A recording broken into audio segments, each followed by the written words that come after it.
Grow app में shares खरीदते कैसे हैं, शेयर्स बेचते कैसे हैं, शेयर्स खरीदने के लिए ग्रो ऐप में पैसे कैसे ऐड करते हैं और प्रॉफिट कमाने के बाद उन पैसों को ग्रो ऐप से अपने बैंक अकाउंट में कैसे ट्रांसफर करते हैं, ये सब तो मैं आपको इस वीडियो में बताऊंगा ही। इसके अलावा आपको ग्रो ऐप को चलाना भी सिखाऊंगा ताकि आप ग्रो ऐप के जरिए अच्छे से शेयर्स में इन्वेस्ट कर सको, आपको ग्रो ऐप की हर एक चीज के बारे में पता चल सके। अब देखो, जैसे मैंने यहाँ पे ग्रो ऐप खोल लिया है, यहाँ पे सबसे ऊपर आपको सर्च का आइकन दिखाएगा और बगल में आपकी प्रोफाइल का आइकन दिखाएगा। यहाँ पे अगर आप अपनी प्रोफाइल पे क्लिक करोगे तो एक पेज खुलेगा, इसके बारे में आपको डिटेल में आगे बताऊंगा। अभी हम बैक करते हैं और यहाँ पर हम देखते हैं निफ्टी 50 और बैंक निफ्टी लिखा हुआ है। अब देखो निफ्टी 50 में क्या होता है, निफ्टी 50 में हमारे देश की जो टॉप 50 बड़ी बड़ी कंपनियां होती हैं उनके शेयर्स होते हैं। अब जैसे निफ्टी 50 में यहाँ पे दिखा रहा है, निफ्टी 50 का करंट प्राइस है 17,645 रुपए और आज के दिन उसकी वैल्यू 1% गिर गई है, यानी कि 181 रुपए लगभग उसकी वैल्यू गिर गई है। अब यहाँ पर अगर आप निफ्टी 50 पर क्लिक करोगे ना तो इसके बारे में सारी डिटेल्स आ जाएंगी। आप यहाँ नीचे देख सकते हो, यहाँ पे निफ्टी 50 में अभी करेंटली जो टॉप 50 कंपनियां हैं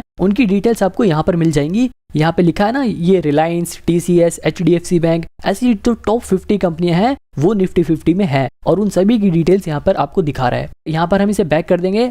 अब इसके बगल में देखो, यहाँ पे लिखा है बैंक निफ्टी। अब बैंक निफ्टी पे क्लिक करोगे तो बैंक निफ्टी की सारी डिटेल्स बता देगा कि इसका 42,000 रुपए अभी प्राइस चल रहा है और आज के दिन वो 0.26% उसकी वैल्यू गिर गई है। बैंक निफ्टी में हमारे देश के जो टॉप 12 बैंक होते हैं उनके शेयर्स होते हैं। अब जैसे यहाँ पर सी ऑल पे आप क्लिक करोगे तो HDFC, ICICI bank, SBI bank, Kotak Mahindra bank, ऐसे 12 बैंक जो टॉप के हैं उनके शेयर्स इसमें दिखाएगा। तो सवाल ये उठता है कि निफ्टी 50 और बैंक निफ्टी को देखकर पता क्या लगाया जाता है। तो देखो, इसमें हमारे देश की टॉप की कंपनियां आती हैं। अगर वही अच्छा परफॉर्म नहीं करेंगी तो इससे पता चल जाता है कि शेयर मार्केट अच्छा परफॉर्म नहीं कर रही है। तो साफ सीधी बात है, इसे देखकर हम ये पता लगाते हैं कि आज शेयर मार्केट कैसा परफॉर्म कर रहा है। ठीक है, इसके नीचे देखो एक्सप्लोर वाले सेक्शन में लिखा है मोस्ट बॉट ऑन ग्रो। इस वाले सेक्शन में हमें ये दिखाता है कि अभी के टाइम पे ग्रो ऐप में सबसे ज्यादा शेयर्स कौन से बिक रहे हैं, यानी कि ग्रो ऐप पर इन्वेस्टर्स कौन से शेयर्स खरीदना ज्यादा प्रेफर कर रहे हैं, कौन से शेयर्स हम जैसे इन्वेस्टर ज्यादा खरीद रहे हैं, वो हमें यहाँ पे दिखाता है। मतलब इन्फोसिस, विप्रो, टाटा स्टील और निप्पॉन जैसे जो शेयर्स हैं उन्हें अभी लोग ज्यादा खरीद रहे हैं। अब नीचे यहाँ पे देखो, यहाँ पे लिखा है प्रोडक्ट्स एंड टूल, यानी कि ग्रो ऐप आपको कौन कौन सी चीजों में इन्वेस्ट करने के लिए ऑप्शंस प्रोवाइड कराता है। जैसे अगर आप फ्यूचर एंड ऑप्शंस में इन्वेस्ट करना चाहते हो तो आपको यहाँ पर क्लिक करना होगा। अगर आप इंट्राडे ट्रेडिंग में इन्वेस्ट करना चाहते हो तो आपको यहाँ पर क्लिक करना होगा। और अगर आप ऑल स्टॉक्स पे क्लिक करोगे तो आपके पास जितने भी स्टॉक शेयर मार्केट में लिस्टेड हैं वो सारे शेयर्स दिखा देंगे। यहाँ पे वो सारे शेयर्स अवेलेबल है, आप नीचे स्क्रॉल करके देख सकते हो। और इसके बगल में एक है IPO का सेक्शन। IPO में क्या होता है, जब कोई कंपनी पहली बार पब्लिक से शेयर्स के बदले में पैसा मांगती है तो वो ये IPO में दिखाता है। तो यहाँ पर अगर किसी कंपनी का IPO आता है तो वो ओपन में दिखाएगा। और इस क्लोज वाले सेक्शन में देखो एवलॉन टेक्नोलॉजीज का एक IPO दिखा रहा है। इसका मतलब ये है कि अभी जल्दी ही इस कंपनी का IPO बंद हुआ है। इसके अलावा आप अपकमिंग में आने वाले IPOs के बारे में भी देख सकते हो। जैसे यहाँ पे मामाअर्थ, गो डिजिट, गो एयर, ओयो जैसे जो फेमस कंपनियां हैं उनका IPO आने वाला है। जैसे ही इनके IPO की डेट अनाउंस हो जाएगी वो यहाँ ओपन वाले सेक्शन में आ जाएगा, जहां से आप IPO में इन्वेस्ट करने के लिए अप्लाई कर सकते हो। अब इसके नीचे आप गेनर्स और लूजर नाम का ये सेक्शन देख सकते हो। गेनर्स में क्या आता है, आज के दिन शेयर मार्केट में जिन कंपनियों के शेयर प्राइस ने सबसे ज्यादा उछाल ली है, यानी कि सबसे ज्यादा जिन कंपनियों का शेयर प्राइस बढ़ा है, जैसे कि यहाँ पे लार्ज लिखा है तो लार्ज कैप यानी कि जो बहुत बड़ी कंपनियां होती हैं उन कंपनियों में से किस कंपनी का शेयर प्राइस सबसे ज्यादा बढ़ा है वो यहाँ पे दिखा रहा है। जैसे कि नेस्ले इंडिया का शेयर प्राइस 20,199 रुपए है और उसका प्राइस आज के दिन ही 3.70% बढ़ गया, यानी कि 730 रुपए लगभग बढ़ गया है। और यहाँ पर आप देख सकते हो कि इसका शेयर प्राइस थोड़ा बहुत घट बढ़ रहा है। ऐसे ही इंटरग्लोब एविएशन नाम का एक और शेयर दिखा रहा है। अडानी ग्रीन का भी दिखा रहा है कि आज के दिन 22 रुपए उसका शेयर प्राइस बढ़ा है। अब देखो, इस लार्ज, मिड और स्मॉल का मतलब क्या होता है। स्मॉल कैप में हमें छोटी कंपनियां दिखाती हैं जिनका मार्केट साइज थोड़ा छोटा होता है।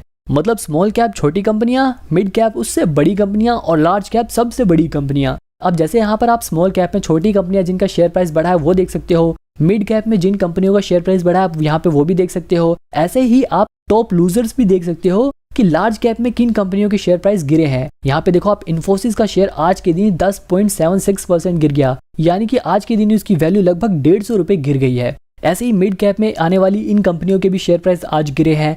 स्मॉल कैप में आने वाली सोनाटा सॉफ्टवेयर्स और बालाजी एमिनीज जैसी कंपनियों के शेयर प्राइस आज के दिन लगभग 4-5% गिर गए हैं। तो मतलब गेनर्स में हम ये देख सकते हैं कि किन कंपनियों का शेयर प्राइस बढ़ा है और लूजर में हम ये देख सकते हैं कि किन कंपनियों का शेयर प्राइस गिरा है। इसके नीचे एक मार्केट न्यूज का सेक्शन दिखाता है जिसमें शेयर मार्केट से रिलेटेड कुछ जरूरी न्यूज भी मिल जाती है। तो ये एक्सप्लोर वाले सेक्शन में बस इतना ही था। अब अगर आपको किसी शेयर के बारे में सर्च करना है तो वो आप कैसे करोगे। जैसे अभी हम यहाँ पर रिलायंस इंडस्ट्रीज का शेयर खोल लेते हैं क्योंकि रिलायंस एक बहुत बड़ी कंपनी है। सबसे ऊपर यहाँ पर आपको उसका करंट प्राइस दिखा देगा। जैसे यहाँ पर इसका करंट प्राइस 2370 रुपये है और आज के दिन उसकी जो वैल्यू है वो 0.6% बढ़ी है, यानी कि लगभग 14 रुपये उसका शेयर प्राइस बढ़ा है। अब एक दिन के बगल में यहाँ पे 1 वीक का भी लिखा है। आप इस ऑप्शन पे क्लिक करोगे तो एक हफ्ते में इस कंपनी ने कैसा परफॉर्म किया है वो दिखा देगा। इसी तरह अगर आप 1 मंथ का करके देखोगे तो एक महीने में इसकी वैल्यू लगभग 7% बढ़ी है, यानी कि लगभग 150 रुपये इसका शेयर प्राइस बढ़ गया है।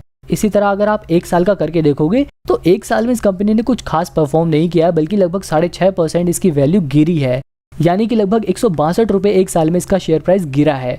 इसीलिए बोलते हैं कि जब भी आप शेयर को खरीदो तो लंबे समय के लिए खरीदो। लंबे समय का मतलब 5-7 साल से ऊपर के लिए खरीदो। अब आप यहाँ पर 5 साल का क्लिक करके देखोगे तो 5 साल में 154% इसकी वैल्यू बढ़ी है, यानी कि लगभग 1400 रुपये इसकी वैल्यू बढ़ गई है। सोचो कितना ज्यादा प्रॉफिट हुआ है। अब अगर आप ऑल में करके देखोगे तो यहाँ पर आप देख सकते हो इसकी वैल्यू जो है वो 4470% लगभग इसकी वैल्यू बढ़ गई है, यानी कि लगभग 2300 रुपये इसकी वैल्यू बढ़ गई है। आप यहाँ पे क्लिक करके देखोगे तो यहाँ पे ईयर वाइज इसकी वैल्यू भी दिखा रहा है। अब यहाँ पर हम सबसे पीछे जाते हैं और यहाँ पे देखते हैं 2002 में इसका जो शेयर प्राइस था वो लगभग 50 रुपये था और आज के टाइम पे वो शेयर लगभग 2300 रुपये का हो गया है। सोचो कितना ज़्यादा प्रॉफिट है। मतलब अगर किसी ने इस शेयर में 20-21 साल पहले सिर्फ 500 रुपये लगाए होते तो उसकी वैल्यू लगभग 23,000 रुपये हो गई होती, और अगर किसी ने इसमें सिर्फ 5,000 रुपये लगाए होते उस टाइम पर तो आज उसकी वैल्यू लगभग 2,30,000 रुपये हो गई होती। और अगर उस टाइम पर किसी ने इस कंपनी के 10,000 शेयर्स खरीद लिए होते तो आज वो आदमी करोड़पति होता। तो मतलब यही है कि इस टाइमलाइन को देखकर आप इस कंपनी की पास्ट परफॉर्मेंस से लेकर उसकी करंट परफॉर्मेंस तक को पता लगा सकते हो। अब आप यहाँ पर कोने में देख सकते हो, यहाँ पर लिखा है ऑयल एंड गैस फ्यूल्स। ये क्या है, यानी कि जो ये कंपनी है ये क्या करती है, ये किस कैटेगरी में है। तो ये company oil gas and fuel category से बिलोंग करती है। जैसे अभी मैं आपको यहाँ पर कोलगेट का शेयर दिखाता हूँ। तो कोलगेट का शेयर अगर आप देखोगे तो कोलगेट क्या है, कोलगेट एक पर्सनल प्रोडक्ट है जिसे हम यूज करते हैं अपनी डेली लाइफ में। तो देखो उसकी कैटेगरी यहाँ पर पर्सनल प्रोडक्ट दिखा रहा है। ऐसे अगर आप टाटा स्टील को देखोगे तो स्टील क्या है, एक मेटल है। तो टाटा स्टील जो कंपनी है वो मेटल एंड माइनिंग कैटेगरी की है। आई होप अब आपको ये कैटेगरी समझ आई होगी। अब वापस हम अपने रिलायंस वाले शेयर पे ही चलते हैं। इसके नीचे है ओवरव्यू। ओवरव्यू में आप देख सकते हो परफॉर्मेंस लिखा हुआ है। परफॉर्मेंस मतलब आज के दिन इस कंपनी के शेयर की वैल्यू सबसे ज्यादा कितनी बढ़ी है वो टुडेज हाई में दिखाएगा, और आज के दिन उस शेयर की वैल्यू सबसे ज्यादा कम कितनी हुई है वो चीज हमें टुडेज लो में दिखाएगा। इसी तरह से अगर आप 52 वीक्स का देखोगे, यानी कि पिछले 1 साल में इस शेयर की वैल्यू सबसे ज्यादा कितनी बढ़ी है वो हमें यहाँ पर दिखाएगा, और पिछले 1 साल में इस शेयर की वैल्यू सबसे कम कितनी हुई है वो हमें यहाँ पे दिखाएगा। जैसे कि पिछले 1 साल में रिलायंस की सबसे कम वैल्यू 2180 रुपये हो गई थी, और पिछले 1 साल में इसकी हाईएस्ट वैल्यू कितनी पहुंच गई थी, 2856 रुपये। अब यहाँ पे थोड़ा और नीचे आएंगे तो मार्केट डेप्थ नाम से ये पोर्शन दिखाएगा।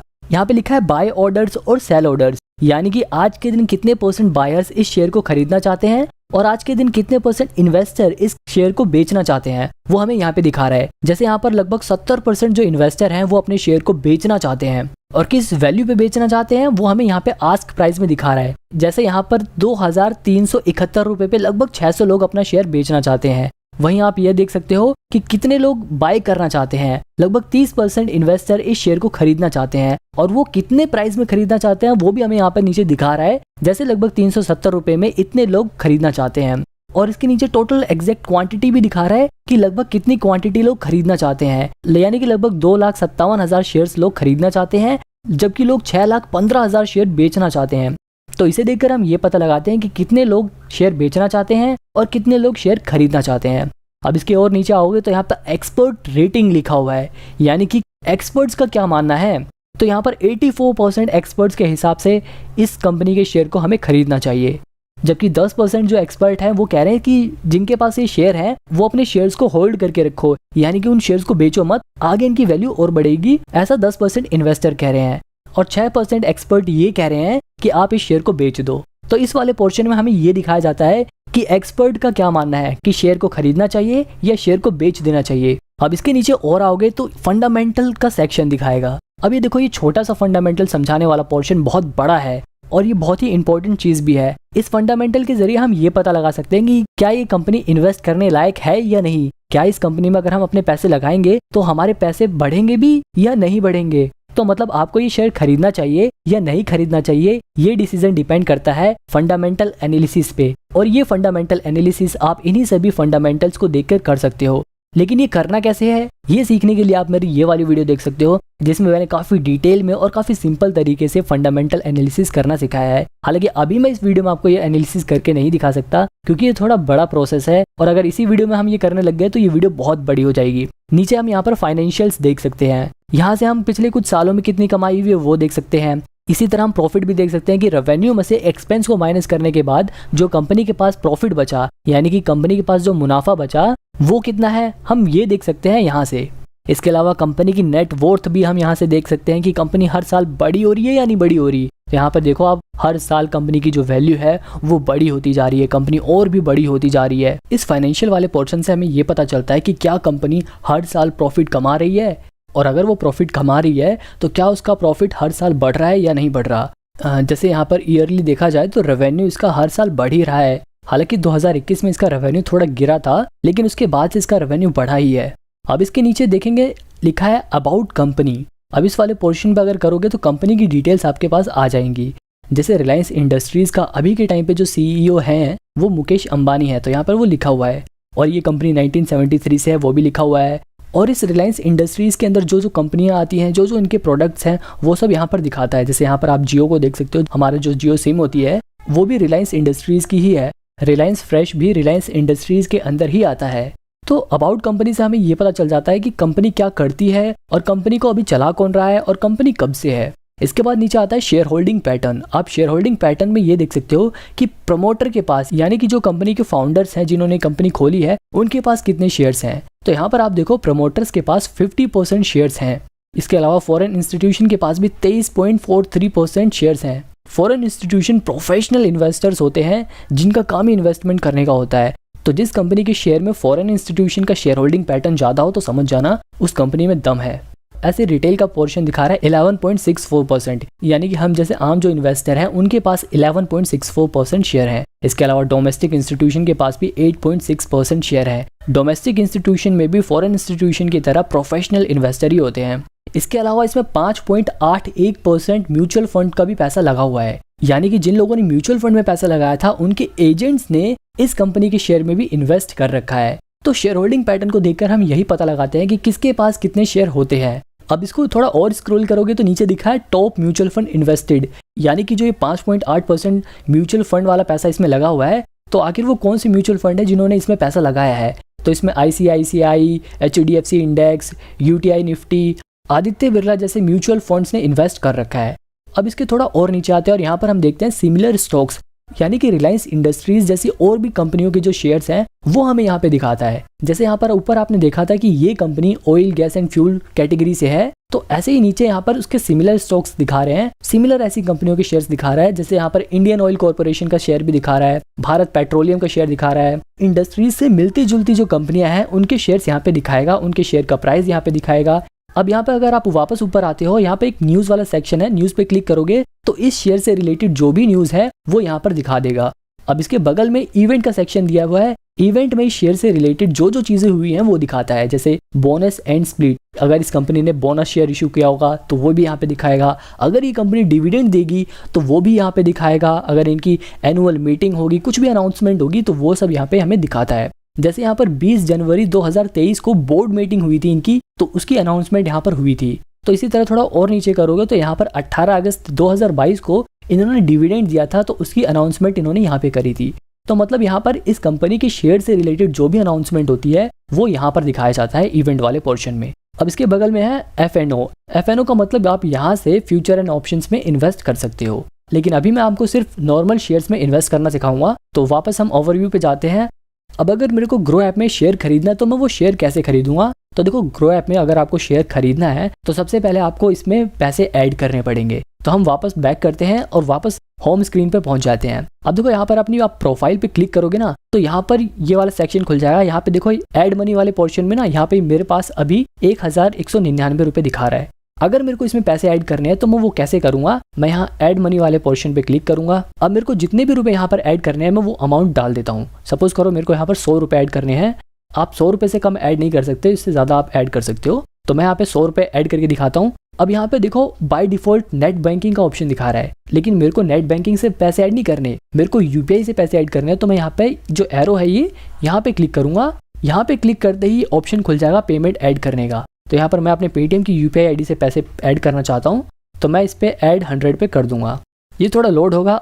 अब मैं यहाँ पर जैसे ही अपना पेटीएम खोलूंगा तो यहाँ पर उस पेमेंट का ऑप्शन दिखाएगा। यहाँ पे मैं इस पर क्लिक करके पेमेंट कर दूंगा। जैसे ही मेरी यहाँ पर पेमेंट कंप्लीट हो जाएगी, यहाँ पर पेमेंट सक्सेसफुल लिखा आ जाएगा और यहाँ पर मेरे पैसे ऐड हो जाएंगे। अब मैं वापस अगर अपनी प्रोफाइल पर आपको खोल के दिखाऊं तो यहाँ पर आप देखो, पहले मेरे पास 1100 रुपये थे, अब लगभग 1200 रुपये हो गए। और अब मैं आपको एक शेयर खरीद के दिखाता हूँ। अब जैसे मेरे को डाबर का एक शेयर खरीदना है तो मैं यहाँ पे डाबर सर्च करूंगा और डाबर कंपनी का शेयर यहाँ पे दिखा देगा। अब इस शेयर को खरीदने के लिए मैं बाय वाले ऑप्शन पे क्लिक करूंगा और यहाँ पर मेरे को कितने शेयर खरीदने हैं मैं वो क्वांटिटी यहाँ पे डाल दूंगा। जैसे मेरे को एक शेयर खरीदना है तो मैं यहाँ पे एक डाल के दिखा देता हूँ आपको। नीचे यहाँ पे दिखा रहा है प्राइस मार्केट, यानी कि आप इस शेयर को इसके मार्केट प्राइस पे खरीदना चाहते हो, यानी कि जो अभी करंट इसका प्राइस दिखा रहा है, जैसे यहाँ पे दिखा रहा है 523 रुपये, क्या आप उस करंट प्राइस पे इसे खरीदना चाहते हो? या फिर अगर आपको लग रहा है कि इसका प्राइस थोड़ा और कम होगा तो आप इसे चेंज करके प्राइस लिमिट भी सेट कर सकते हो। यानी कि जैसे मान लो मेरे को ऐसा लग रहा है कि इसका शेयर प्राइस 522 रुपये हो जाएगा, तो मैं यहाँ पर 522 डाल के लिमिट सेट कर दूंगा। और जैसे ही आज के दिन इसका शेयर प्राइस 522 रुपये होगा,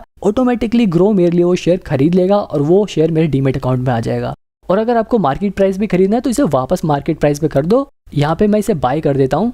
इसके अलावा अगर आप इसे इंट्राडे के लिए खरीदना चाहते हो तो वो भी यहाँ पे दिखा देगा। आप यहाँ पे सीधे अपनी क्वांटिटी डालो कि आपको कितने शेयर्स खरीदने हैं, 2 शेयर खरीदने हैं या 10 शेयर खरीदने हैं। आपके पास जितने पैसे होंगे उसी के हिसाब से आप उतने शेयर खरीद सकते हो। जैसे मैं यहाँ पे 5 शेयर खरीद सकता हूँ। इसके बाद यहाँ पे मार्केट प्राइस सेट करो या प्राइस लिमिट सेट करो। जैसे यहाँ पे 522 रुपये में प्राइस लिमिट सेट कर देता हूँ। जब भी आप इंट्राडे में ट्रेडिंग करो तो स्टॉप लॉस जरूर सेट करो। यहाँ पे आप स्टॉप लॉस सेट कर सकते हो कि अगर 520 रुपये से शेयर प्राइस नीचे जाता है तो ये लोग ऑटोमेटिकली मेरे शेयर को बेच दे ताकि मेरे को घाटा ना हो। तो डिलीवरी का मतलब ये है, आप शेयर को एक दिन से ज़्यादा के लिए खरीदोगे, यानी कि आप 1 महीने, 1 साल, 5 साल, 10 साल, मतलब आप एक दिन से ज़्यादा के लिए जब भी शेयर को खरीदो तो डिलीवरी में आता है। और अगर आपको शेयर आज ही खरीदना है और आज ही बेचना है, आपको बेसिकली आपको ट्रेडिंग करनी है, तो वो इंट्राडे में आता है। हालांकि क्योंकि अभी आप नए हो और आप अभी इन्वेस्टमेंट करना सीख रहे हो, इसलिए ट्रेडिंग वाला ऑप्शन मत क्लिक करना। अभी आप डिलीवरी में ही शेयर को खरीदना। तो मैं इसे डिलीवरी में ही रहने देता हूँ और यहाँ पर मैं आपको एक शेयर खरीद के दिखा देता हूँ। बाय पे क्लिक करते ही शेयर आप खरीद लोगे। अब यहाँ पे ऑर्डर डिटेल्स में देखोगे तो इस ऑर्डर से रिलेटेड सारी डिटेल्स आपके पास आ जाएंगी। अब जल्दी से मैं आपको निप्पॉन का ये शेयर भी खरीद के दिखा देता हूँ। यहाँ हमें क्वांटिटी डालनी है और नीचे प्राइस सेट करना है। इसके बाद हमें बाय पे क्लिक कर देना है। अब ये शेयर भी आपको अपनी होल्डिंग्स में दिखा देगा। आप यहाँ नीचे देख सकते हो, निप्पॉन इंडिया ETF लिमिटेड नाम से ये शेयर दिखा रहा है। अब मान लो अगर आपको ये शेयर बेचना है तो आप इसे बेचोगे कैसे? शेयर्स को सेल करते हुए भी सबसे ऊपर आपको क्वांटिटी डालनी होगी कि कितनी क्वांटिटी आप बेचना चाहते हैं। यहाँ पे मैंने निप्पॉन का एक ही शेयर खरीदा था तो मैं एक ही शेयर बेचना चाहता हूँ, इसलिए यहाँ पे एक क्वांटिटी दिखा रहा है। अगर आपके पास ज्यादा शेयर है तो आप यहाँ पे क्वांटिटी भी बढ़ा सकते हो। नीचे आपको प्राइस डालना है कि क्या आप मार्केट प्राइस पे बेचना चाहते हो अपने शेयर को, या फिर आप प्राइस लिमिट सेट करके भी आप अपने हिसाब से वहां पर प्राइस सेट कर सकते हो कि मेरे को इस प्राइस पर अपना शेयर बेचना है। तो मैं इसे 28 रुपये 11 पैसे पे ही बेचना चाहता हूँ। तो मैंने यहाँ पे वो प्राइस डाला और यहाँ पे सेल कर दिया। सेल ऑर्डर प्लेस, यानी कि अभी ये ऑर्डर प्लेस हो चुका है लेकिन अभी ये बिका नहीं। जैसे इसका प्राइस 28 रुपये 11 पैसे होगा, ये सेल सक्सेसफुल हो जाएगी। अब आपने जितने भी आज शेयर खरीदे या बेचे, आपको वो चीज़ें यहाँ पर ऑर्डर्स में दिखा देगा। अभी जैसे मैंने अभी आपको डाबर का शेयर खरीद के दिखाया था तो वो यहाँ पर दिखा रहा है। इसी तरह से मैंने आपको निप्पॉन इंडिया का भी शेयर खरीद के दिखाया तो उसकी भी क्वांटिटी यहाँ पे दिखा रहा है। लेकिन जो हमने निप्पॉन इंडिया का शेयर बेचा वो अभी तक सक्सेसफुल नहीं हुआ, क्योंकि हमने यहाँ पर प्राइस लिमिट सेट कर रखी थी 28 रुपये 11 पैसे की, लेकिन अभी उसकी जो वैल्यू है वो 28 रुपये 9 पैसे है। इसीलिए अभी वो हमारा शेयर बिका नहीं है। तो इस पर क्लिक करके मैं अपने इस ऑर्डर को मॉडिफाई भी कर सकता हूँ। मान लो मैं जैसे चाहता हूँ कि ये 28 रुपये 10 पैसे पे ही बिक जाए, तो मैं इस पर क्लिक करूंगा और मॉडिफाई सेल कर दूंगा। मॉडिफाई सेल करते ही ये रिक्वेस्ट यहाँ पर इनके पास पहुंच जाएगी। अब जैसे ही 28 रुपये 10 पैसे पे इस शेयर को खरीदने वाले बायर्स आ जाएंगे, ये शेयर बिक जाएगा। अब यहाँ पर आप देख सकते हो कि ये शेयर बिक गया है। अब इस शेयर को बेचने के बाद आपका जो प्रॉफिट होगा वो यहाँ पर आपको दिखा देगा। अब आप यहाँ पर ये ध्यान दो कि जब भी आप किसी शेयर को बेचते हो तो उसकी 80% तो उसका 80% वैल्यू आपको जभी के जभी आपको मिल जाती है, लेकिन 20% पैसा वो आपको 48 घंटे में देते हैं। अब मान लो मैंने शेयर सस्ते में खरीद कर महंगे में बेचकर प्रॉफिट कमाया। अब मैं उस प्रॉफिट को ग्रो ऐप से अपने बैंक में कैसे भेजूंगा? तो ऐसा करने के लिए आपको अपनी प्रोफाइल पर क्लिक करना है। तो यहाँ पर आपके पास जितने भी पैसे हैं वो यहाँ पे दिखा देगा। इस पर आप क्लिक करोगे तो क्लिक करते ही यहाँ पर एक ऑप्शन दिखा रहा है विड्रॉ का। अभी कितने पैसे उसमें से विड्रॉ कर सकते हो वो ऑप्शन यहाँ पे दिखा रहा है। जैसा कि मैंने आपको बताया था कि 80% पैसे तुरंत ट्रांसफर हो जाते हैं, 20% के लिए 48 घंटे का समय लगता है।